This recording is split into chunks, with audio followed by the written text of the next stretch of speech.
আনন্দপুরে ভয়াবহ অগ্নিকাণ্ডের ঘটনার ৪৮ ঘণ্টা পর অবশেষে গ্রেফতার হলেন গুদাম মালিক গঙ্গাধর দাস।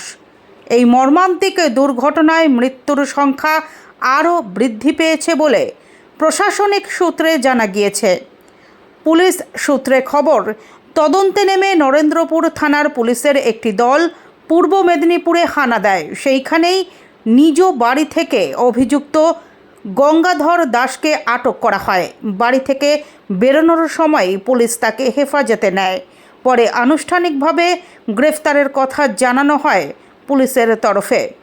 জানা গিয়েছে যে গুদামে আগুন লাগে সেই জমিটির সম্পূর্ণ মালিক ছিলেন গঙ্গাধর দাস। ওই গুদামটি মোমো কোম্পানি ডেকোরেটরস লিজে নিয়েছিল।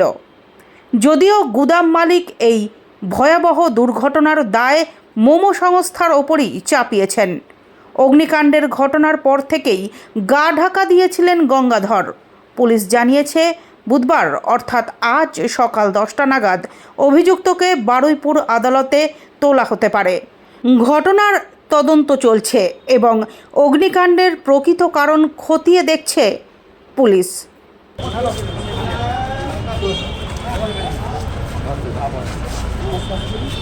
আপনার ওখানে আগুন নেভানোর কোনো ব্যবস্থা রাখা ছিল আপনার ওখানে?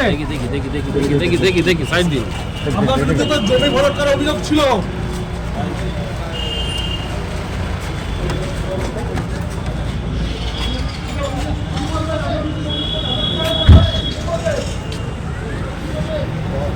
দেখি শোনো। যাও শোনো। এতগুলো প্রাণ গেল, কিছু বলবেন? এতগুলো প্রাণ কিসের কারণে গেল? খুলবে না নাকি?